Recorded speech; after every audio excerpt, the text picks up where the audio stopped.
Since I was a little girl, my dad always promised me that my future would be secure. Whenever I asked him about college, he would pat my head and say, "Don't worry, princess, I've set aside money for you. You just focus on your grades, and one day you'll walk into the college of your dreams without a single worry." I believed him.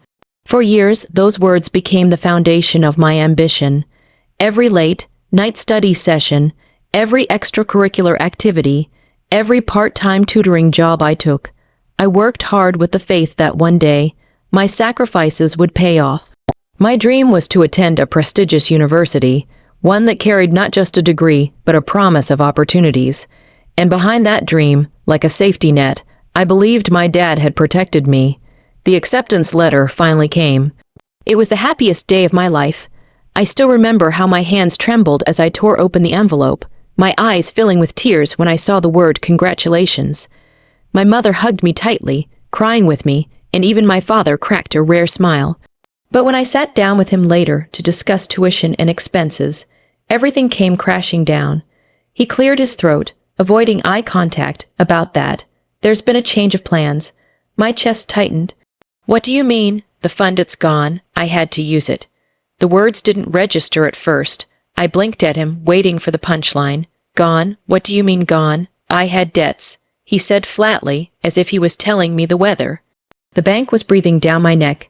If I didn't pay, we could have lost the house. I had no choice. The room spun. All those years, every promise, every reassurance, meant nothing. "You used my college fund for your debts." My voice cracked. He frowned, annoyed instead of apologetic. "Don't say it like that. I kept this family afloat. You should be grateful. You'll find another way to pay for college. Loans, scholarships, part-time jobs. You're young, you'll manage." I stared at him in disbelief. "You promised me. You told me it was untouchable. And you're still going to college, aren't you? Stop acting entitled. You think life's fair. You should thank me for keeping a roof over your head." That was the first crack in the wall I'd built around my faith in him. The man I trusted most had stolen my future, and somehow I was the villain for questioning it. The days that followed were a blur of rage, heartbreak, and suffocating silence. My mother tried to mediate. "He didn't want to hurt you," she whispered late at night. "He thought it was the only way." The only way. I snapped. He could have refinanced. He could have asked for help. He could have been honest, but instead he stole my future. She sighed, worn down from years of compromise. Sometimes sacrifices must be made for family. The betrayal wasn't just financial. It was emotional. My dad avoided me, pretending nothing had happened, but every now and then he would toss sharp words at me. "You think money grows on trees. You're ungrateful. I saved you from homelessness. You act like a spoiled brat." But I wasn't spoiled. I was broken. I took 2 part-time jobs, waiting tables by day, tutoring kids by night, trying to scrape together what I could. Every shift left me drained, but I kept going because giving up meant letting him win. Still, the bitterness gnawed at me. The worst was when family gatherings came. My father would puff up his chest and brag about how he had done everything for his daughter, painting himself as a selfless man. My relatives would nod in admiration, while I sat there, biting my tongue, drowning in silent fury. At night, I would cry into my pillow, wondering how a father could betray his own child. One evening, while sorting through old papers, I discovered something that made my blood run cold. The college fund wasn't in his name. It was in mine. Legally, that money had belonged to me. He had forged my signature to access it. That wasn't just betrayal, that was theft. My hands trembled as I held the evidence. For the first time, I realized this wasn't just about broken promises. This was about justice, and I was going to fight. Filing the case was terrifying. The lawyer I consulted assured me, if the account was legally yours, you have every right to pursue charges. This is financial fraud. When my father received the notice, his face turned red with rage.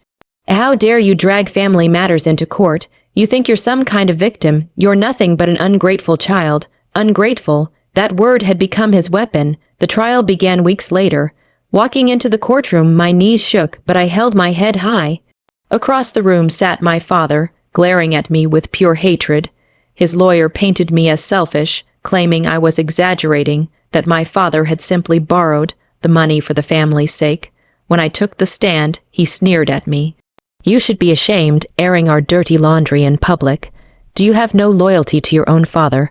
Tears burned in my eyes, but I refused to look away. "A loyalty doesn't mean letting you steal my future. You didn't just borrow. You forged my signature. You lied to me, and you shattered my trust." The judge listened carefully as I presented the bank records, the proof of ownership, the forged documents. My father's defense crumbled with every piece of evidence. But what hurt the most wasn't the legal battle. It was hearing him twist the narrative, calling me spoiled and ungrateful, as if my pain was my fault. Still, I stood my ground. For the first time, I wasn't his little girl who stayed silent. I was a woman demanding justice. When the verdict finally came, my heart pounded so hard I thought it might burst. The judge ruled in my favor. My father was ordered to repay the fund in full, with damages, and his reputation was stained with the label of fraud. For once, the truth was louder than his lies. The day I received the first payment from the settlement, I cried, not because of the money, but because it symbolized freedom. My father avoided me after the trial. His pride was shattered, his mask gone. Relatives who once admired him now whispered behind his back. For a man obsessed with his image, it was the deepest cut of all, and that was my sweet revenge. I used the settlement to enroll in my dream program. It wasn't easy. I still worked part-time, still fought through the exhaustion. But now every step forward felt like reclaiming what was stolen from me. One night, as I unpacked my bags in my dorm room, I realized something. My father's betrayal no longer defined me. Yes, he had shattered my trust. Yes, he had tried to paint me as ungrateful, but in the end I had won. I had proven that my voice mattered, that justice was possible, even against the man who once held all the power over me. And as I looked out the window at the campus lights, I whispered to myself, "You didn't take my future.